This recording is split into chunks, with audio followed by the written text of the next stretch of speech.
In today's video, I'm going to teach you how to set reorder points and automation in Zoho Inventory.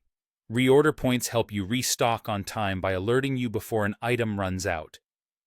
We'll set a reorder level for an item and then turn on email notifications so you're always in the loop. Start by opening your browser and searching for Zoho, then sign into your account. Once you're in, select Inventory from your list of Zoho apps to open the Zoho Inventory dashboard. From the left sidebar, click Items. This is where all your products and SKUs are listed. If you have a lot of items, use the search bar at the top to quickly find the one you want to manage. Click the item to open its details, then choose Edit to make changes. Scroll to the Track Inventory section and look for the Reorder Level field. This number is the threshold that tells Zoho when stock is getting low. Enter the quantity that makes sense for your business. A practical way to choose a value is to estimate how many units you sell during your supplier's lead time, then add a small safety buffer for variability.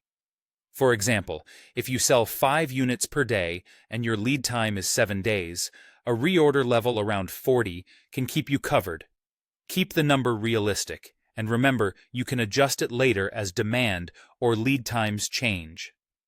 When you're happy with the number, click Save. That sets your item's reorder point. Now let's make sure you actually get notified when stock reaches that level. Go to the top right corner and click the gear icon to open Settings. Select General, then open the Items section. If inventory tracking isn't enabled yet, turn it on so Zoho can monitor quantities in real time. Next, check the option that says, Notify me if an item's quantity reaches the reorder point. Use the Notify to drop down to pick the email address that should receive alerts. Choose an inbox you actively monitor so you don't miss a low stock warning. Click Save to apply these notification settings.